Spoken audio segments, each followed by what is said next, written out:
Welcome to another edition of Black Box Thesis Talks. So we're here again in the beautiful 950 Raymond's here at Art Center, and we're here in the Hover Space, which is actually the graduate gallery space, and we're still with the Reveal exhibition, and actually this show's closing on July 6th, and so the cohort of graduate students we have for this show will be switched out, and we're going to have a whole new cohort of graduate students exhibiting their Reveal, and we'll make sure you get an invitation to that. And so today is our last Black Box Thesis talk for this cohort, and we have Greta Long today, and so she is a master's graduate, graphics graduate, and she's going to be having a conversation with the graduate associate chair, which is Sam Jan Fleming. And so why don't we come on in and have a look.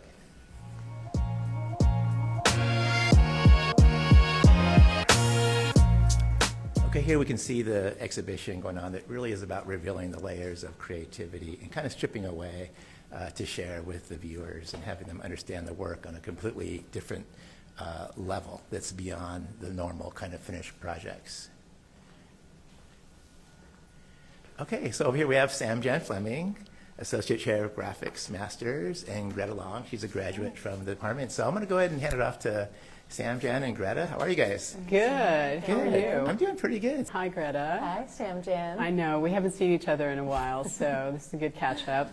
You know, I guess the first thing that it would be interesting for folks to hear would be your journey to Art Center, because I know each person's is unique, and you definitely have one that's applicable to this, you know, body of work. So why don't you tell us a little bit about that? Yeah, no problem. So I'll preface this by saying that my arrival to graphic design and Art Center in general was not a linear one.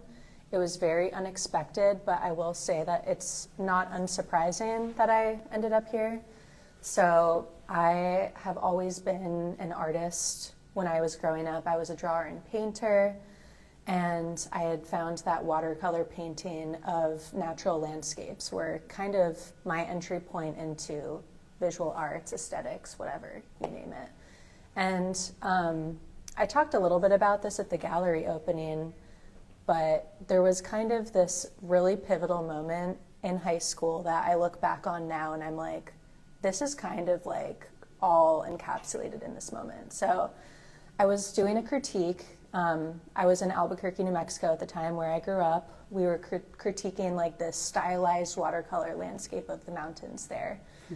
And my art teacher at the time, David Welch, looks at the painting and he said, "Greta, you're really good at painting, but have you ever thought about design?" And I was like, "No, like, what do you mean by that?" And this was in like 2013, and so I think to think about what design was back in 2013 even is so much different than what it is in 2025, right? But anyways, long story short, I had basically learned in that class that I loved the arts and I loved the natural environment. And so fast forward to my undergraduate study at ArtCenter College, I pursued a major in environmental studies and a minor in studio art. And it wasn't until I kind of have left that experience for a little bit that I really started to dip my feet into graphic design. And yeah, I basically had found that graphic design was a great way for me to kind of like blend kind of the arts, but also like analysis and logic, which I feel like graphic design is very analytical, very kind of, you know, in some ways like mathematical and calculated that fine arts isn't. So I felt like graphic design was a nice kind of marriage of those two fields that I had learned to love as a high school student and an undergrad student. I think we bonded over this in your mid-level review because we had a discussion about, you know, possible thesis, you know, topics, and you told me some about your background and you thought about nature and how, you know, nature was something you're really interested in. And I shared with you, you know, an example of, you know, a great thesis. And, you know, because I have worked on a lot of projects that involved looking at nature and thinking about nature, you know, hearing that interest, I think, was just a really, you know, sparked the journey that you ended up taking in some ways. And so let's fast forward a little bit, because there were some years in between that of just art center rigor and others, like getting really good at some of the things that you brought to your thesis project. Right. And then you get to thesis, and the first term is all about research and development. And tell us about that term and how you, how you thought about it, how difficult it was maybe, or some of the challenges that you had during that process and what that process was. Yeah. So I think when I think back about like the main challenge of the thesis was, I think I was originally trying to politicize it almost in a way where I was trying to solve problems that you can't really solve in like 1 to 2 terms at Art Center, right? Like I was like trying to really solve these big issues that a lot of us probably won't even solve in our lifetimes. And so there were these really lofty goals of like, trying to get other people kind of in our headspace of appreciating nature in a way that felt a little bit more like, I don't want to say like militant, but people don't like being told what to do or what to like. Right. So I think what was really helpful for me was when you were like, get more granular with it. Like, what's at the root of this? What's the way in which you fell in love with nature, how you fell in love with nature? And we kind of ultimately determined that like, just really tapping into the appreciation and beauty of nature and one's own personal experience with it, cultivating that, rather than kind of trying to champion something that looks good on paper for Art Center that, that's just like too difficult to kind of accomplish within a short amount of time. And also something that, number one, is coming from your heart and soul. And number two, is impactful for other designers and meaningful in the world of graphic design. Because a good thesis really does start a discussion for graphic designers, and it helps other people think about their own practice. So, that culminated in, you thinking about your ideology and working on that, and then, some pivots along the way, which is normal in, the research part of thesis. But what did you do for some of the research? Like, let's talk about that a little bit, because I think, this was not unenjoyable for you. Yeah.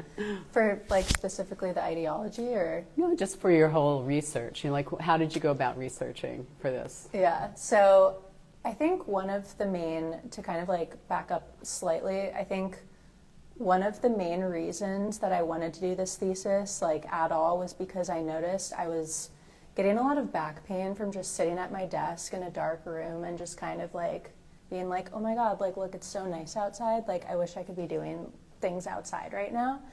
So selfishly, I was like, what would it look like if a lot of my research wasn't done behind a computer, but like actually in nature, and like maybe learning to practice what I preach and actually immersing myself in the environments that I would hope to create like an amazing body of work out of.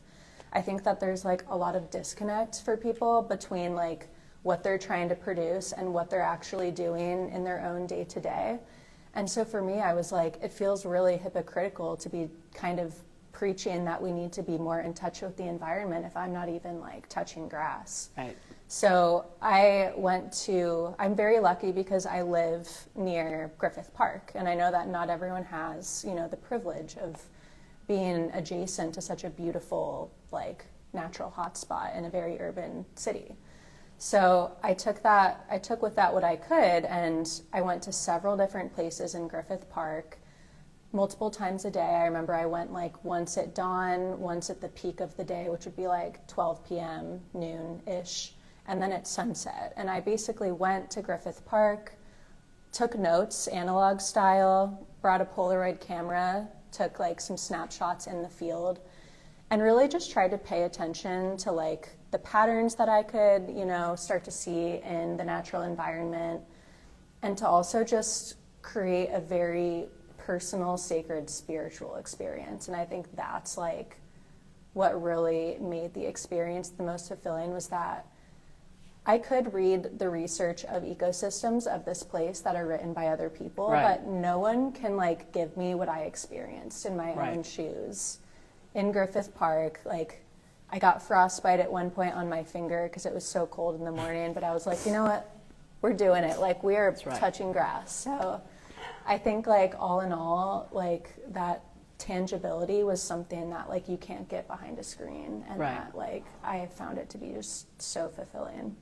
And how did you then synthesize some of that research into what you decided to do for a project and for others? Like how did you then like Translate. Yeah, translate Yeah. that, and then you know that book, and then also we'll talk about your project outcome, the other Yeah. project outcome. Yeah. So I knew like after spending a few terms at ArtCenter that I really loved typography.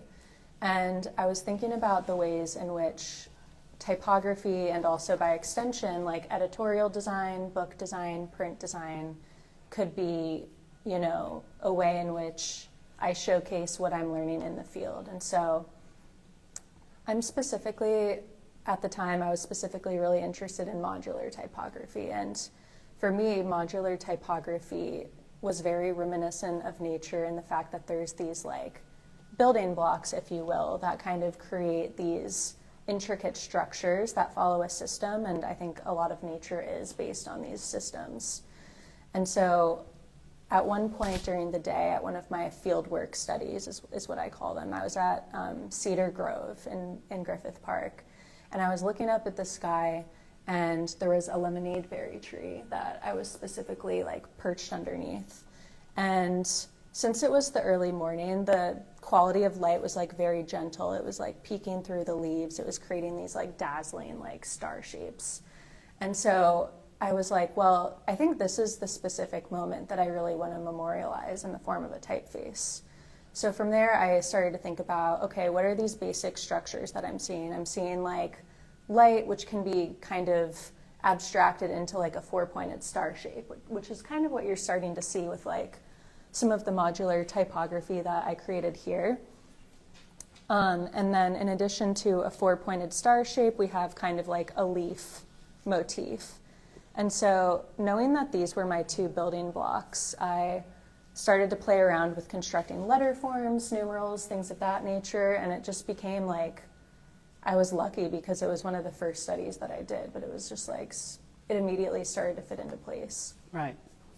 So, So from there, and let's back up one step. Yeah. I mean, the typeface was a really, you know, a big part of your project. And then, you know, like, who helped you kind of think about this typography and form a plan to make this typography and this set of, you know, of Glyphs. font? Yeah. Yeah, this font. well, it wouldn't have been possible without Simon Johnston, who is just like type master aficionado. Right. We wanted to give a shout out. Yeah, To Simon, we love you, Simon. But I think what I really liked about that whole process was Simon really had me like exercise a very like wide range in terms of breadth of like different type studies. Right. So I think I had to do at least like 10 different concepts for like modular typography with Simon, and that really forced me to kind of like, you know, challenge myself as far as what was possible, what's legible, like, is this getting a little bit too abstract? Is this like too on the nose sort of thing? And Simon is just like, I think has such a good eye when it comes to knowing like the balance of letter forms, and he's just, you know, as I said, he's the aficionado, and I wouldn't have been able to like execute that without him. So and he also is like very appreciative of nature as well, so that was like a nice, you know, little Right. added component to that. And that took quite a while. Yeah, Yeah, that there were was like lots a and third. lots of rounds of creating this font. Yeah, and revisions. yeah, and yet I think like it's very successful Yeah. in in the way that it. Oh, you want us to move? Oh. Okay. It's very successful in it's also like feeling like nature and sort of a plant, but also being readable. Yeah. And so I think that is really exceptional and beautiful. And, you know, I hope that you actually get to do something more with this because it really was a great outcome. And, you know, the other thing that I thought was really great about this process was, you know, during this process, you realize that, you know, you could memorialize all of the things that you did, this process, this sort of layers of study that you did for other people. So what else did you make? So great segue there. That was Yes, really I know. graceful. Thank you. So as Samjan said, like, in order for a thesis to be really effective, like, you have to test it so that other people can kind of exercise like the praxis of, you know, of what you're preaching, basically. So I decided to create what I call a field guide, and so it's basically a written publication that kind of instructs graphic designers to basically take the approach that I did in the field. And so what I was trying to do also as I was doing this was make it as simple and easy to follow as possible, because a lot of designers are not inherently outdoorsy people. And that's one thing I noticed was, like, for a lot of people, the outdoors is, you know, like a very scary place. And Daunting. so daunting. Yes. And so with that in mind, I kind of started to outline, like, not only like practices that they could do, but also just identifying like what the basic building blocks are that they see in an environment, like the types of organisms, the types of animals, like, just so that they kind of have like a baseline level of knowledge. Here, let me take your... Thank you. I'm gonna My little bookend. Yeah, let me take that. Okay, perfect. There we go. I'm just going to flip to a very specific page here, but there's kind of this like whole part of the book that I call the parameters of perception. And so with the parameters of perception, it's a section in the book where we're really trying to encourage people to change the way they look at nature. So rather than like focusing on what it is, it's how you're looking at it. And so part of that process involved me taking like a really cheap Amazon microscope and like going out into the field to try to like kind of switch up my view as far as depth of field goes. That was like one kind of concept. Another was kind of, let's see, I'm just trying to You flip looked at through. color a lot too. I looked at color a lot. I was sourcing like colors from our ecosystem. I came up with like a series of prompts. So for this one, this was based on point of view, capture images looking at the ground, eye level, the sky, microscopic versus macroscopic scales. Also looking at things like morphology. So like the branch of biology that deals with kind of how things are made, how the chemistry forms the actual makeup and anatomy of different organisms and things of that nature.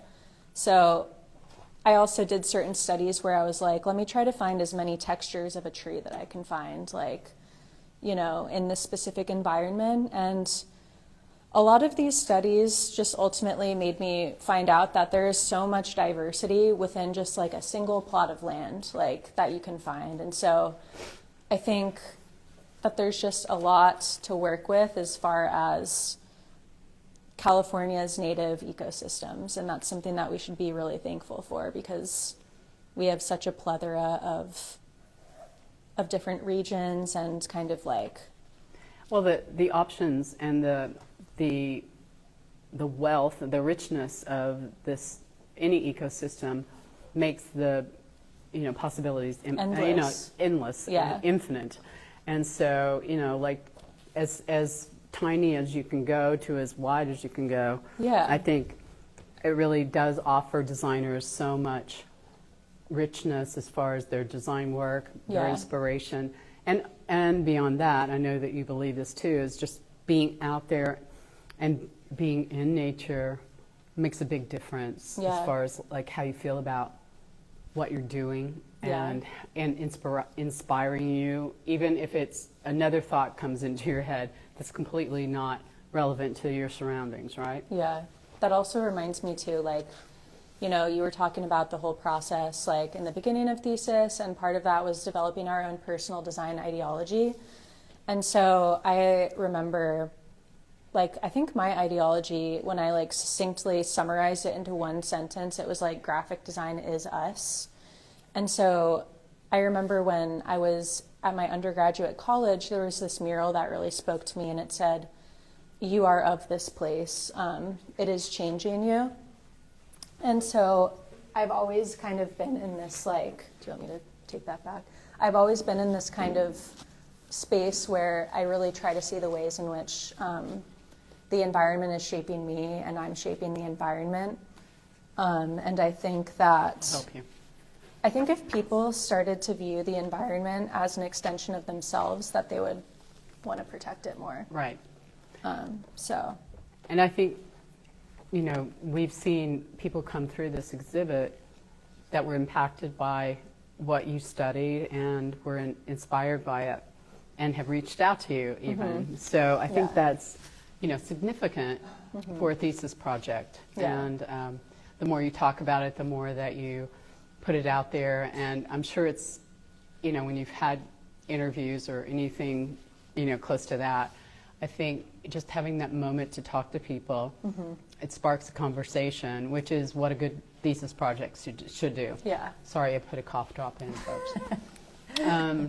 But, you know, this one I really believe, you know, is easy to talk about because we all have some feeling and some, you know, adjacency to nature. Yeah. And, you know, if the both of us can say one thing, I think it would be use nature in a great and healthy way and use it to help you, and it will give you so much. It will give. It's the gift that keeps on giving. Exactly. And if you look at nature for any answer, you can find it.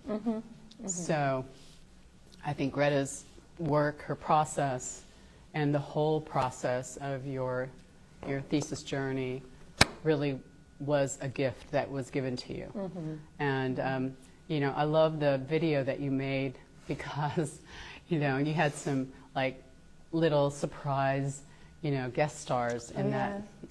What was it? A coyote. I didn't even notice it till like after I had gotten home and looked at footage, because I was trying to film like the experience that I had had with the lemonade berry tree, like, you know, at early morning. And I didn't even notice it, but like once I had gotten home, like the iPhone video that I had taken, there was like a coyote that had just like run past. And I was like, this is a good omen, I think, you know, that That's right. like this is what you can see if you really, If you get out there. and if you touch grass. If you're unafraid. Yes. Unafraid. You Yeah. have to be unafraid. Exactly. Well, what do you think, James? I think it's been an amazing conversation. Thanks so much, Sandra, for leading Greta. And Greta, it's so fascinating too in the way in which you think about nature. And I read somewhere you had this notion of like rewild too. Can you talk about that? Because rewild in nature is like what was once before, and can we bring the biodiversity back? You know, that sort of thing. What does that mean for you? I remember, I even have it in this book, I wanted to rewild the process of graphic design. And for me, that means, I think, a bunch of things, but I think rewilding kind of brings us back to like simpler times, more primal times, like trusting our own instincts more. And that's something that I really had to do during this process, because I was creating a process that I didn't see anyone do before me before. Like, I had seen people make nature-inspired projects, but like not force themselves to then create their own material based on what they saw on their own. So for me, like, long story short, rewilding graphic design means encouraging us to like actually leave our practice to then return to it in a more embodied, spiritual, uplifted headspace than when we left it. I love that. I work in ecology, but I love the fact that you bring this to another like discipline, you know, creative discipline. I think it's really wonderful. So Greta, how do people find you and your work? My portfolio is gretalong.co, and that's also my Instagram handle. Yeah, so reach out to me virtually. I'm pretty good at responding to things, I would say. Like, you can probably vouch for that. Yeah, absolutely.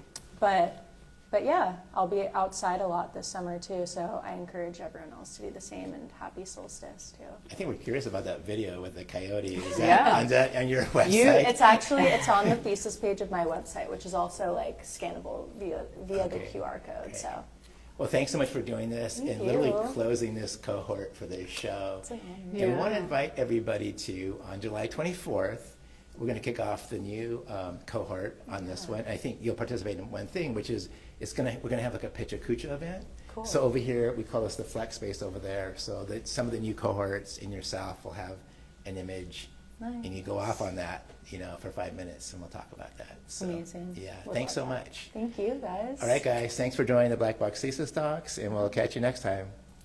Peace out.